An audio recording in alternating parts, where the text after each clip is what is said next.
여러분은 혹시 TV에서 미국 베트남전 참전용사들이 말하는 한국군 이야기를 들어보신 적이 있나요?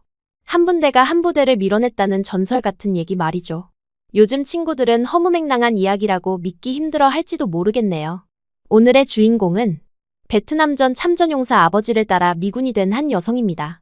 파병 후유증으로 전역한 그녀는 한국 여행 중 갑자기 찾아온 불안 증세를 보고 다가와 자신을 진정시킨 남자와 사랑에 빠져 결국 결혼까지 하게 되었다는데요.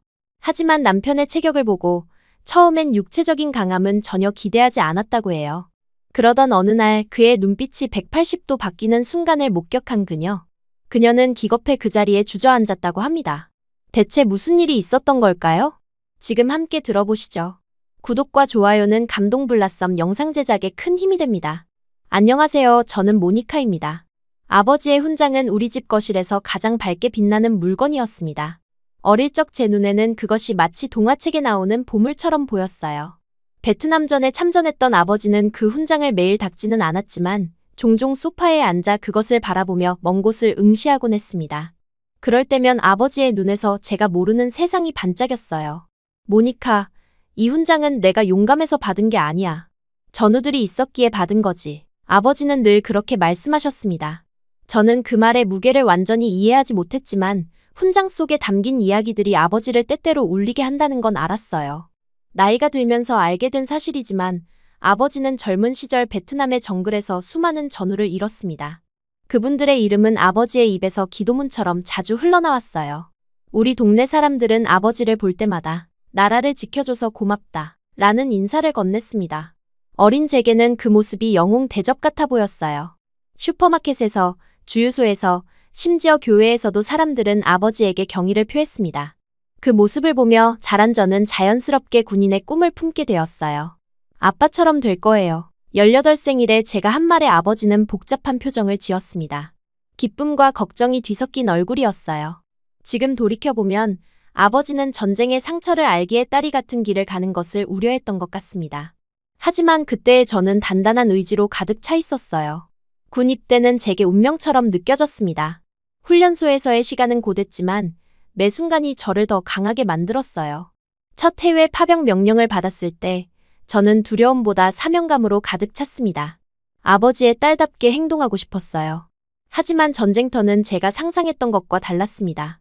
그곳에는 영웅담보다 비명이 더 많았어요. 처음 실전에 투입됐을 때 저는 연습 때와는 다른 총성에 정신이 멍해지는 느낌을 받았습니다. 시간이 지나면서 그 소리에 익숙해졌지만 결코 정신적으로 무뎌지진 않았어요. 첫 번째 전우를 잃었을 때 저는 그의 피가 마르기도 전에 다시 총을 들어야 했습니다. 두 번째 전우를 잃었을 때는 그의 얼굴을 기억하려 애썼어요. 세 번째, 네 번째. 숫자가 늘어갈수록 제 마음은 조금씩 무감각해졌습니다. 그것이 살아남는 방법이었어요. 하지만 밤이 되면 모든 감각이 한꺼번에 돌아왔습니다. 어두운 천막 안에서 환청이 시작됐어요. 낮에는 견딜 수 있었지만 밤에는 전우들의 목소리가 귓가에 맴돌았습니다. 시간이 지날수록 그 소리는 더 커졌어요. 전장에서의 횟수가 늘어날수록 저는 밤에 잠들기가 더 어려워졌습니다. 그렇게 수년을 버텨왔지만 20대 후반이 되면서 저는 더 이상 버틸 수 없다고 느꼈어요. 그때 어머니의 건강이 급격히 악화되어 임종이 머지않았다 소식마저 들었습니다. 휴가를 신청했지만 전투 상황으로 인해 거절당했어요. 결국 어머니가 돌아가신 날, 저는 아주 먼 땅에서 총을 들고 있었습니다. 그 소식을 들었을 때 제 심장이 멈춘 것만 같았어요. 전역을 결정한 것은 그 직후였습니다. 군 생활을 정리하고 집으로 돌아왔지만 집에는 더 이상 어머니가 없었어요. 아버지는 침묵 속에 계셨고 저는 그 침묵을 어떻게 깨야 할지 몰랐습니다. 우리는 같은 지붕 아래에서 각자의 전쟁과 싸우고 있었어요. 밤마다 악몽에 시달렸습니다. 잠에 들면 전투 장면이 반복해서 나타났고 잠에서 깨면 식은땀으로 베갯잇이 젖어 있었어요. 아버지는 제 상태를 보고 정신과를 찾아가자고 제안했습니다. 처음에는 거부했지만 불면증이 계속되자 결국 동의했어요. 의사는 제게 PTSD 진단을 내렸습니다. 약물 치료와 상담을 시작했고 6개월 동안 병원과 집만을 오가며 지냈어요. 조금씩 나아지는 것 같았지만 완전히 회복되지는 않았습니다. 저의 담당 의사는 환경 변화가 필요하다며 여행을 권했어요.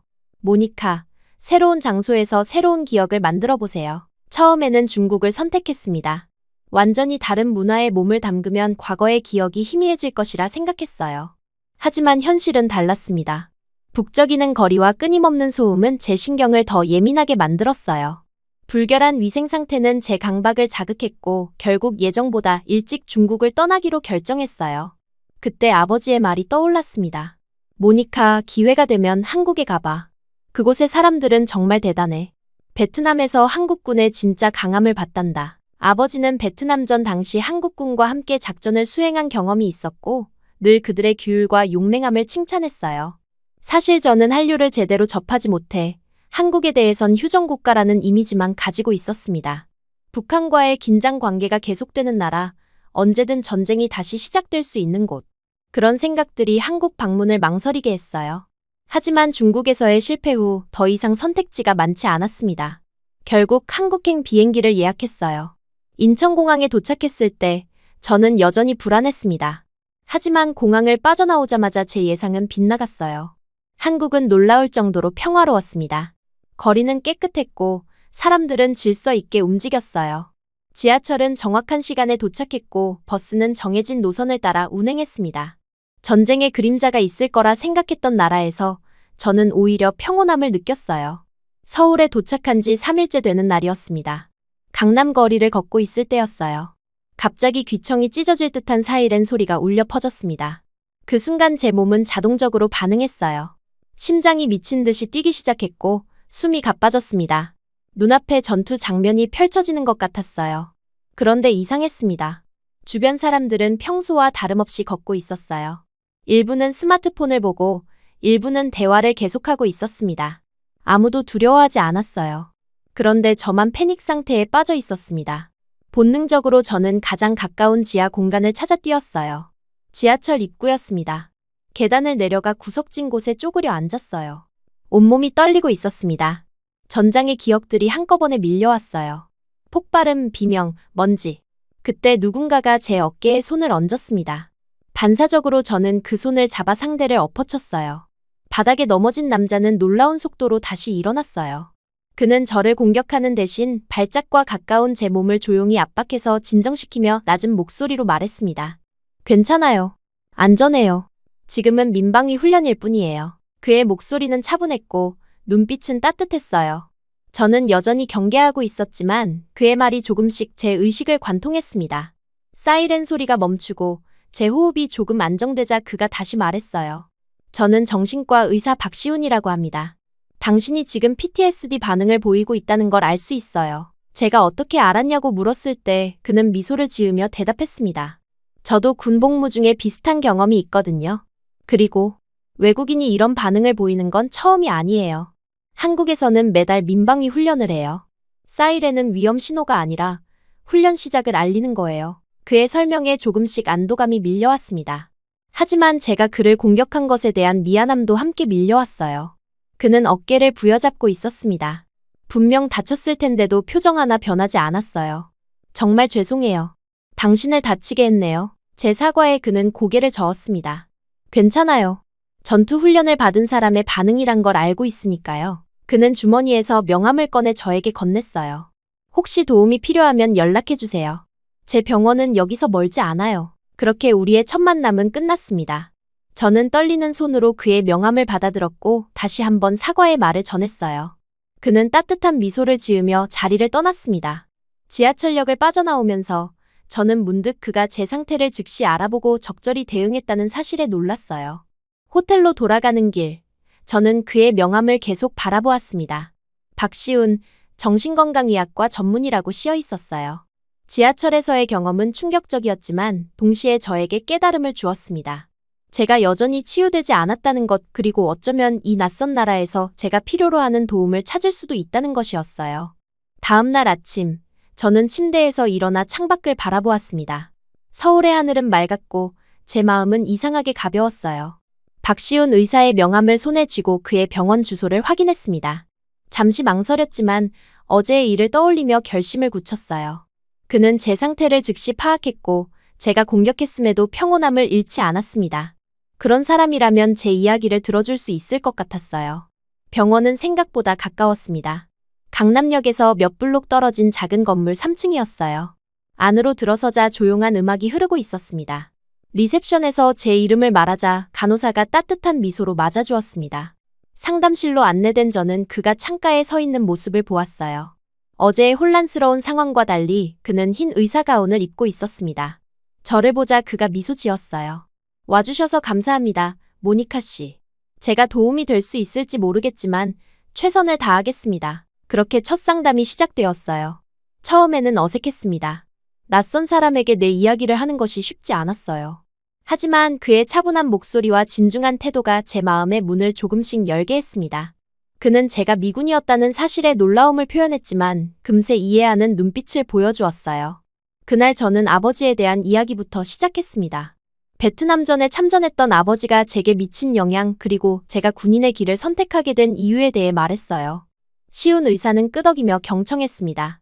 그는 군대 이야기가 나올 때마다 공감하는 듯한 표정을 지었어요. 저도 군복무를 했습니다. 물론 미군과는 비교할 수 없겠지만 한국 군대에서도 나름의 어려움이 있었어요. 그의 말에 저는 문득 웃음이 나왔습니다. 체구가 작은 그가 군복을 입고 있는 모습을 상상하니 어색했어요. 그는 제 생각을 읽은 듯 웃으며 말했습니다. 겉모습만으로 판단하지 마세요. 한국 남자들은 생각보다 강합니다. 첫 상담은 예상보다 길게 이어졌어요. 제 파병 경험과 전투 상황 그리고 동료들을 잃은 순간들까지 말하면서도 목이 메었습니다. 특히 어머니의 부재를 느끼며 전역했던 이야기에 이르자 눈물이 흘렀어요. 시우는 침묵으로 제 감정을 존중해 주었습니다. 상담이 끝난 후 그는 제게 간단한 호흡 기법과 불안 대처법을 알려주었어요. 다음 약속을 잡으며 저는 충동적으로 말했습니다. 오늘 저녁 시간 있으세요?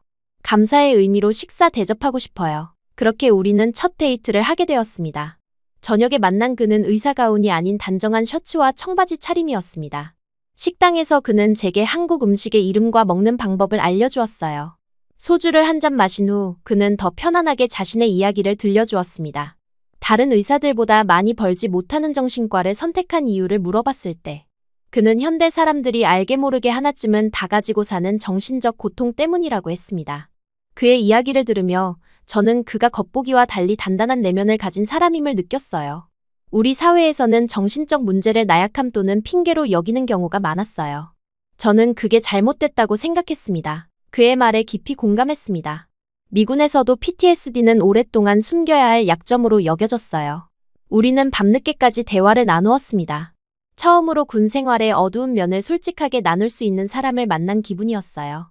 그날 이후로 우리는 낮에는 치료 세션을, 저녁에는 데이트를 반복했습니다. 시우는 제 치료에 진심이었고 동시에 한 여성으로서의 저에게도 진심을 다했어요. 그와 함께하는 시간이 늘어갈수록 제 악몽의 빈도는 줄어들었습니다. 어느 날 밤, 우리는 한강변을 걸으며 깊은 이야기를 나누었어요. 내가 너무 약해 보이지는 않나요? 군인 출신이 이렇게 무너져서. 제 질문에 그는 고개를 저었습니다. 강함은 무너지지 않는 것이 아니라 무너진 후에도 다시 일어나는 거예요.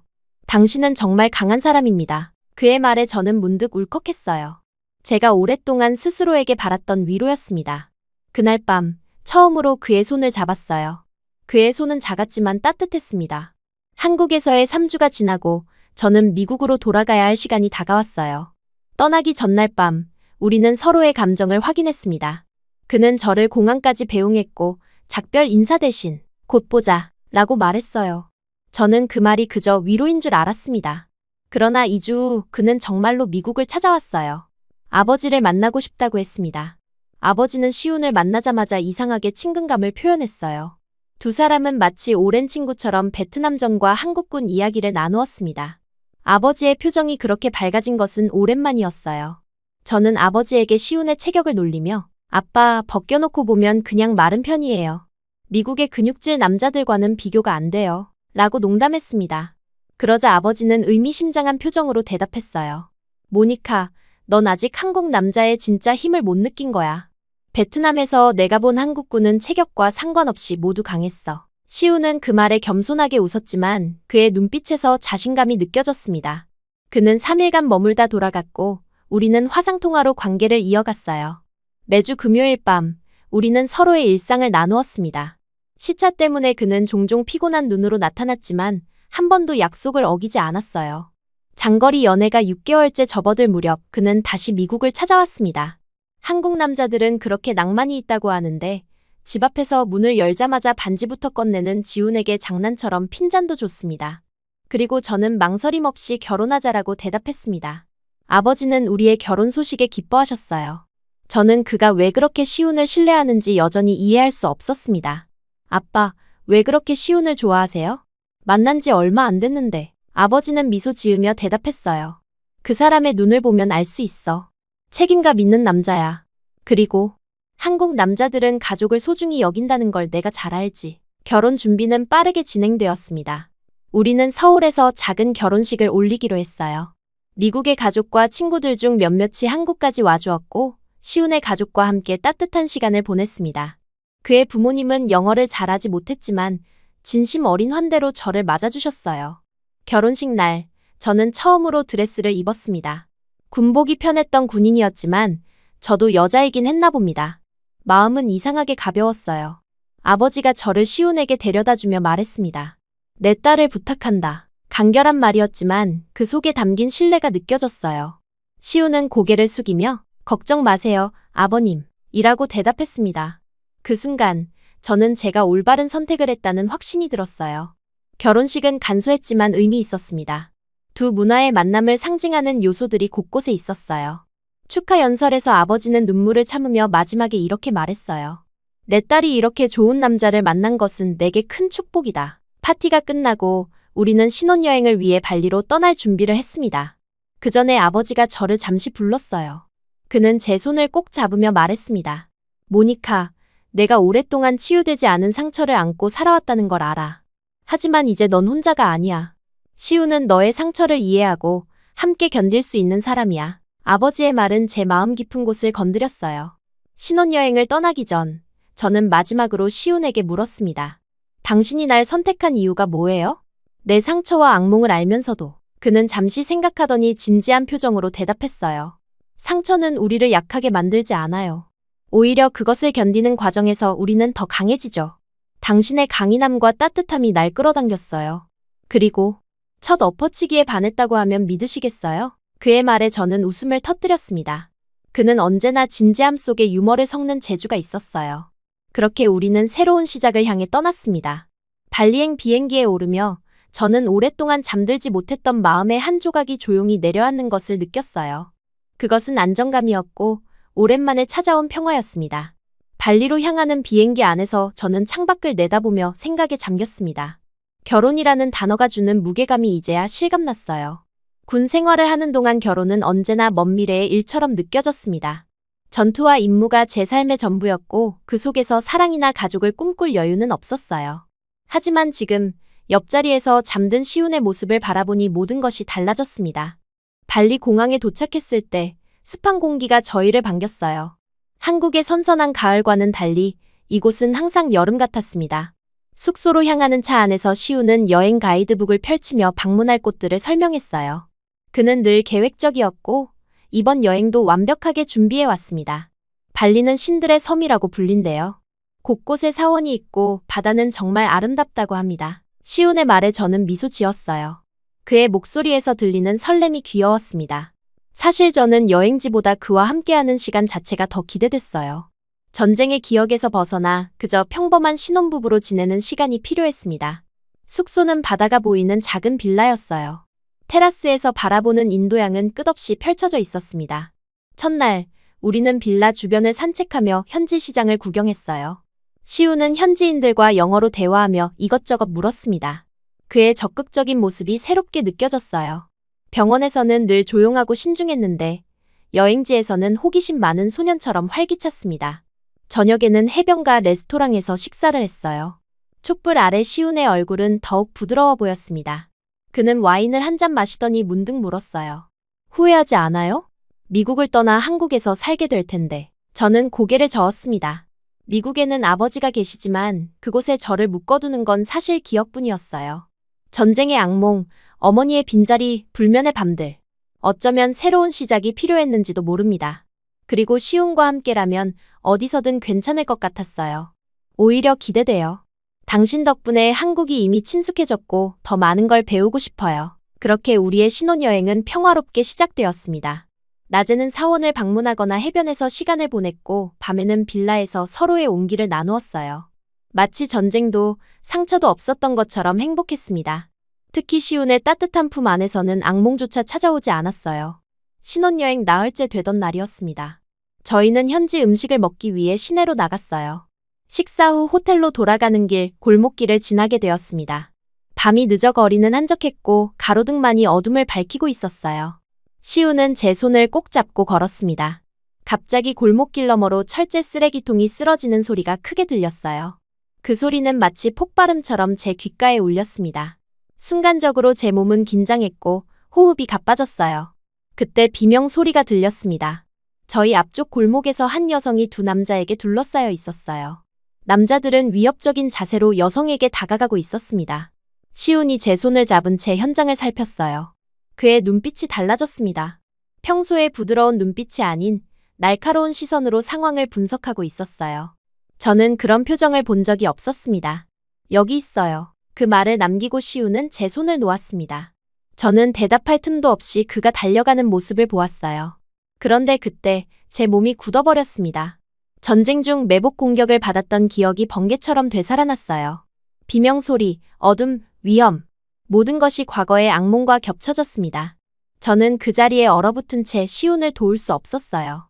그러나 시운은 도움이 필요하지 않았습니다. 그는 믿을 수 없는 속도로 첫 번째 남자에게 접근했어요. 순간적으로 몸을 회전시키며 날아차기를 선보였습니다. 그의 발이 남자의 가슴을 정확히 가격했고 남자는 그 자리에서 쓰러졌어요. 두 번째 남자가 주머니에서 무언가를 꺼내려 할 때 시우는 이미 그에게 다가가 있었습니다. 돌려차기가 남자의 손목을 강타했고 칼로 보이는 물건이 땅에 떨어졌어요. 두 번째 남자도 곧 시운의 연속된 공격에 의해 제압되었습니다. 시운은 여성에게 다가가 무슨 일이 있었는지 물었고 그녀를 안전한 곳으로 안내했어요. 주변 상점에서 사람들이 모여들기 시작했습니다. 몇몇은 경찰에 신고했고 다른 이들은 시운에게 박수를 보냈어요. 그는 쑥스러운 듯 고개를 숙이며 인사했습니다. 저는 여전히 제자리에 서 있었어요. 공포가 가시자 혼란이 밀려왔습니다. 내가 알던 시우는 온화한 의사였지. 이런 무술 전문가가 아니었어요. 그의 움직임은 프로 수준이었고 두려움 없이 위험에 뛰어든 용기는 더욱 놀라웠습니다. 경찰이 도착하고 상황이 정리된 후 시우는 제게 돌아왔어요. 그의 표정은 다시 평소의 온화함으로 돌아와 있었습니다.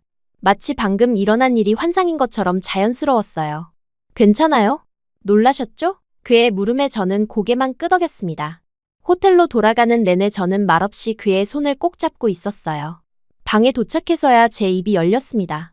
당신 뭐예요? 단순한 질문이었지만 그 안에는 많은 의문이 담겨 있었어요. 시우는 침대에 누우며 천장을 바라보며 아무렇지 않게 말했어요. 저 어릴 때부터 태권도 했어요. 군대에서도 했고요. 모니카가 몰라서 그렇지 운동도 자주 해요. 그 정도야 기본이죠. 그의 대답은 너무 간결해서 오히려 더 많은 질문을 불러일으켰어요. 기본이라기엔 너무 완벽한 움직임이었습니다. 저는 군인으로서 많은 전투 훈련을 받았지만 그처럼 정확하고 효율적인 공격은 보기 드물었어요. 그런데 왜 처음에 내가 당신을 엎어쳤을 땐 그냥 당했어요?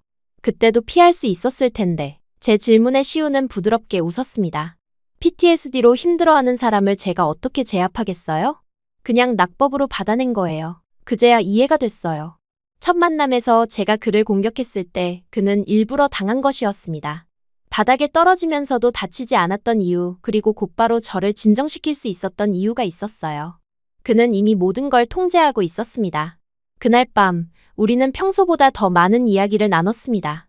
시우는 어린 시절부터 시작한 태권도 이야기를 들려주었어요. 그는 유일한 취미가 태권도였고 단증을 따기도 했지만 의대 공부에 전념하기 위해 사범의 길을 포기했다고 했습니다. 왜 그동안 말하지 않았어요? 제 물음에 그는 잠시 생각하더니 대답했습니다. 중요하다고 생각하지 않았어요. 그리고 힘은 필요할 때만 쓰는 거예요. 과시하기 위한 게 아니라. 그 말이 제 마음에 깊이 와닿았습니다. 군대에서 만난 많은 남자들은 자신의 힘과 능력을 과시하기 바빴어요. 누가 더 강한지, 누가 더 많은 전투 경험이 있는지 경쟁하는 모습을 자주 보았습니다. 하지만 시우는 달랐어요. 그는 자신의 능력을 숨기고 오직 필요한 순간에만 발휘했습니다. 처음에 당신을 과소평가했네요. 미국 남자들처럼 근육질이 아니라서. 저의 고백에 시우는 미소 지었습니다. 겉모습만으로 판단하면 안 돼요. 강함은 여러 형태로 나타나니까요. 그의 말에 저는 아버지의 조언을 떠올렸어요. 한국 남자는 체격으로만 못 본다. 는 말의 의미를 이제야 이해할 수 있었습니다. 아버지는 베트남전에서 한국군의 진정한 모습을 보았고 그것이 시운을 향한 신뢰의 근원이었던 거예요. 그날 밤 저는 평소보다 더 시운의 품 안에서 저는 완전한 안전함을 느꼈어요.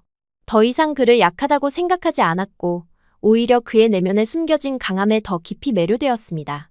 그는 필요할 때만 강함을 드러내는 지혜가 있었어요. 그것이야말로 진정한 강함이라는 것을 깨달았습니다. 다음 날 아침, 저는 아버지에게 전화를 걸어 어젯밤 있었던 일을 전했어요. 아버지는 놀라지 않는 듯한 목소리로 대답했습니다. 그럴 줄 알았다. 아버지의 말에 저는 궁금증이 더 커졌어요. 어떻게 시운의 능력을 알아보셨을까? 아버지는 계속해서 말했습니다. 한국 남자들을 체격으로만 판단하면 안 된다고 했잖니. 베트남에서도 한국군이 한 명이 100명을 제압한다고 했잖니. 동료가 다치면 수십 배로 돌려주는 게 한국군이었어. 아버지의 말을 들으며 저는 웃음을 터뜨렸어요. 시운을 처음 봤을 때 제가 얼마나 천진난만했는지 새삼 깨달았습니다. 외적인 근육보다 중요한 건 내면의 단단함과 결단력이었어요. 그리고 시운은 그 모든 것을 갖추고 있었습니다. 발리에서의 나머지 일정은 더욱 특별해졌어요. 시운은 저에게 간단한 태권도 동작을 가르쳐 주었고 저는 그에게 군대에서 배운 자기방어 기술을 알려주었습니다. 우리는 서로에게 배우며 더 가까워졌어요.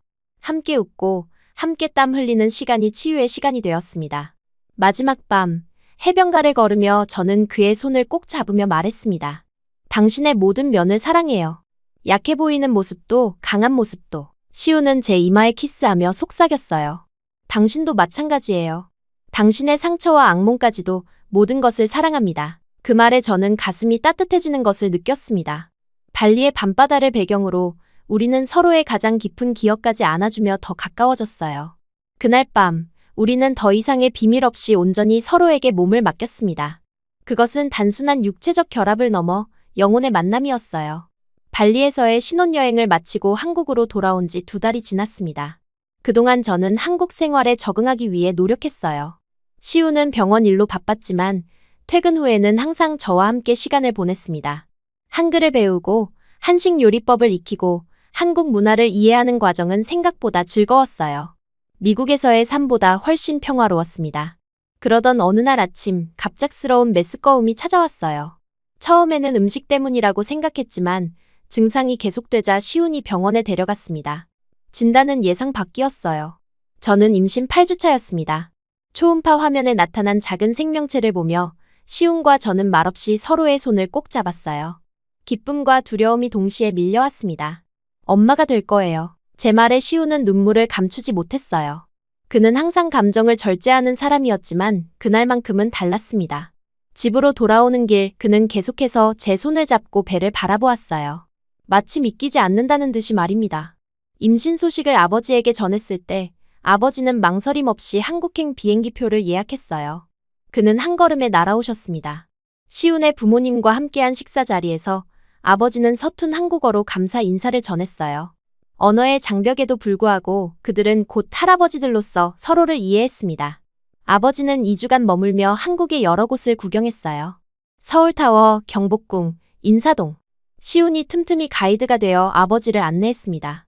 놀랍게도 아버지는 한국에 매료되어가는 곳마다 사진을 찍고 메모를 했어요. 그의 모습은 오랜만에 보는 활기찬 아버지의 모습이었습니다. 이곳은 생각보다 훨씬 좋구나. 전쟁의 흔적이 느껴지지 않아. 아버지의 말에 시운이 웃으며 대답했어요. 한국인들은 빠르게 회복하는 능력이 있습니다. 전쟁 후 폐허에서 이만큼 발전했으니까요. 그 말에 아버지는 고개를 끄덕였습니다. 그리고 문득 저에게 말했어요. 모니카, 너도 그렇게 될 거야. 상처에서 회복되어 더 강해질 수 있어. 아버지의 말은 제게 깊은 위로가 되었습니다. 사실 임신 소식을 들은 후 제 마음 한구석에는 두려움이 자리 잡고 있었어요. PTSD를 가진 제가 과연 좋은 엄마가 될 수 있을까? 아이에게 제 상처를 물려주지는 않을까? 그런 불안이 있었습니다. 하지만 아버지의 말씀이 그 불안을 조금 달래주었어요. 아버지가 떠나기 전날 밤, 우리는 한강변을 걸었습니다. 밤바람이 선선했지만 세 사람의 마음은 따뜻했어요. 아버지는 문득 멈춰서서 한강을 바라보며 말했습니다. 한국에 눌러 앉을까? 처음에는 농담인 줄 알았어요. 하지만 아버지의 표정은 진지했습니다. 그는 계속해서 말했어요. 미국에는 나를 붙잡아 두는 것이 없어. 너희 가족과 함께 지내고 싶구나. 손녀를 직접 보며 키우고 싶어. 저는 놀라움을 감출 수 없었습니다. 아버지는 항상 미국을 지키는 것을 자랑스럽게 여기셨어요. 그런 분이 이민을 고려한다는 것은 예상치 못한 일이었습니다. 시우는 조용히 제 손을 잡아주었어요. 그는 제 마음의 동요를 느꼈을 것입니다. 정말 그러실 거예요, 아버지? 제 물음에 아버지는 웃으며 고개를 끄덕였습니다. 물론이지. 내 여생은 가족과 함께하고 싶어.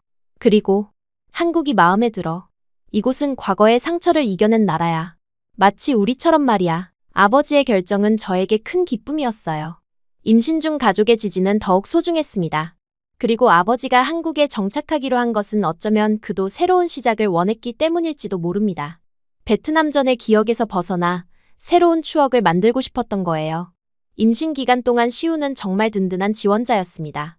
그는 일 때문에 바빴지만 항상 제 곁을 지켰어요. 아침 메스꺼움이 심할 때는 침대 옆에서 머리카락을 쓰다듬어 주었고 밤에 불안감이 찾아올 때는 자장가를 불러주었습니다. 특히 임신 중에도 가끔씩 찾아오는 PTSD 증상에 그는 놀라운 대처 능력을 보여주었어요. 어느 날 밤, 저는 폭발음과 함께 잠에서 깼습니다. 악몽이었어요. 온몸이 땀으로 젖었고 심장은 미친 듯이 뛰고 있었습니다. 시우는 즉시 깨어 저를 안아주었어요. 그는 말없이 제 등을 쓰다듬었고 차분한 목소리로 제가 안전하다는 것을 상기시켜 주었습니다. 그의 품 안에서 저는 점차 진정되었어요. 어떻게 항상 알아요? 내가 언제 도움이 필요한지. 제 물음에 시우는 미소 지었습니다. 당신의 호흡이 바뀌어요. 그리고 눈 뒤에서 빠르게 움직이는 것도 알 수 있어요. 악몽을 꿀 때 나타나는 징후죠. 그의 관찰력에 놀랐어요. 시우는 저를 정말 깊이 이해하고 있었습니다. 그는 제 상태를 파악하기 위해 특별한 노력을 기울이고 있었어요. 그것이 바로 그의 방식으로 표현하는 사랑이었습니다. 임신 7개월 차에 접어들 무렵 아버지가 정식으로 한국에 이주했어요. 그는 저희 집에서 멀지 않은 아파트를 구했습니다. 미국에서의 짐을 정리하고 새로운 생활을 시작하는 아버지의 모습은 젊어 보였어요. 특히 한국어 수업을 듣기 시작한 아버지는 매일 새로운 단어와 표현을 배우며 즐거워했습니다. 아버지는 종종 시운과 함께 베트남전 이야기를 나누었어요. 그때마다 저는 그들의 대화를 조용히 지켜보았습니다. 아버지는 한국군의 용맹함을 거듭 강조했어요. 한 명이 100명을 막는 건 과장이 아니야. 전우가 다치면 10배로 갚는 사람들이었지. 체구는 작았지만 그 의지만큼은 누구보다 강했어. 시우는 겸손하게 웃으며 들었지만 저는 알았어요. 아버지가 말하는 그 강인함이 시운 안에도 흐르고 있다는 것을 말입니다. 발리에서 보여준 그의 모습이 증거였어요. 마침내 출산일이 다가왔습니다. 진통이 시작되고 병원으로 향하는 차 안에서 저는 두려움에 떨었어요. 미지의 경험을 앞두고 공포가 밀려왔습니다. 그때 시운이 제 손을 꼭 잡아주었어요. 그의 손은 따뜻했고 힘이 넘쳤습니다. 그 순간 이상하게도 안심이 되었어요. 어떤 상황이 닥쳐도 그가 저를 지켜줄 것이라는 확신이 들었습니다. 12시간의 진통 끝에 우리 딸 미나가 태어났어요. 시운이 그녀를 처음 안았을 때 그의 눈에서 눈물이 흘렀습니다. 강인한 그가 울음을 터뜨리는 모습은 이상하게도 더 강해 보였어요. 감정을 숨기지 않는 용기, 그것 또한 강함의 한 형태였습니다. 미나는 놀랍게도 제 얼굴을 빼닮았어요. 특히 눈 모양은 어머니와 저, 그리고 미나로 이어지는 유산 같았습니다. 아버지는 미나를 처음 안았을 때 감격에 겨워했어요. 그는 작은 손가락을 만지며 속삭였습니다. 내 엄마와 할머니를 닮았구나. 같은 눈이야. 미나가 태어난 후 저희 집은 완전히 달라졌어요. 아기 용품들이 곳곳에 놓였고 24시간이 아기 중심으로 돌아갔습니다. 하지만 그 혼란 속에서도 평화가 있었어요. 아이방에는 작은 러시아 인형과 한복 인형이 나란히 놓였습니다. 서로 다른 문화의 공존, 그것이 우리 가족의 모습이었어요. 놀랍게도 미나가 태어난 후 제 PTSD 증상은 크게 줄어들었습니다. 물론 완전히 사라진 것은 아니었어요. 가끔 갑작스러운 소리에 몸이 굳거나 악몽에 시달릴 때도 있었습니다. 하지만 그 빈도와 강도는 확실히 약해졌어요. 미나를 돌보는 일에 집중하면서 과거의 기억보다 현재에 더 많이 머물게 되었습니다. 시우는 아버지가 되고 나서 더욱 부드러워졌어요. 병원에서 돌아오면 항상 미나부터 찾았고 그녀를 안고 노래를 불러주었습니다. 딸바보가 따로 없었어요. 하지만 그런 부드러움 속에서도 가족을 지키려는 그의 강인함은 변함없이 느껴졌습니다. 그는 집에서는 가장 조용한 방식으로 강했어요. 특히 제가 힘든 날이면 시우는 항상 먼저 알아차렸습니다. 무거운 말을 요구하지 않고 그저 안아주는 것만으로도 그는 저를 지지해 주었어요. 그의 품에서 굳어있던 근육과 악몽은 천천히 풀려갔습니다. 어느 날 저는 문득 깨달았어요. 시훈이야말로 제 치유의 원천이라는 것을 말입니다. 미나가 6개월이 되던 날, 우리는 가족 사진을 찍었습니다. 아버지, 시훈의 부모님, 그리고 우리 세 식구가 함께였어요. 사진을 보며 저는 생각했습니다. 이것이 진정한 행복이구나. 전쟁과 죽음에 둘러싸였던 제가 이제는 사랑과 생명으로 가득한 삶을 살고 있었어요. 그 변화는 놀라웠습니다. 한국의 질서와 청결함은 저에게 안정감을 주었어요. 군대에서 익숙해진 규율과 비슷한 점이 있었습니다. 하지만 군대의 엄격함과 달리 이곳의 질서는 부드럽고 자연스러웠어요. 사람들은 서로를 배려했고 공동체 의식이 강했습니다. 그런 환경에서 미나를 키우는 것은 제게 큰 기쁨이었어요. 미나가 1살이 되어갈 무렵, 저는 둘째를 갖고 싶다는 생각이 들었습니다. 시훈에게 조심스럽게 말했을 때 그는 기쁘게 동의했어요. 우리는 미나에게 동생을 선물해주기로 했습니다. 아침마다 창문을 열고 들어오는 햇살을 바라보며 저는 자주 생각했어요. 정말 잘 만났어. 시훈은 제가 상상했던 것과는 전혀 다른 남편이었습니다. 군인 출신의 제 삶에 늘 곁을 차지했던 남자들은 거칠고 과시적인 이들이었어요. 하지만 시훈은 조용하고 따뜻했습니다. 그의 강함은 폭력이나 과시가 아닌 책임감과 헌신에서 나왔어요. 이제 우리는 둘째를 준비하며 조용히 더 단단한 내일을 연습하고 있어요. 가끔 악몽이 찾아올 때도 있지만 더 이상 두렵지 않습니다. 시훈의 품, 미나의 웃음, 그리고 아버지의 지혜가 저를 지켜주고 있으니까요. 저는 이제 알아요. 강함이란 보여주기 위해 힘을 뻗는 게 아니라 지켜야 할 순간에 조용히 서는 것임을요. 그리고 우리 가족은 그렇게 서로를 지키며 함께 걸어가고 있습니다.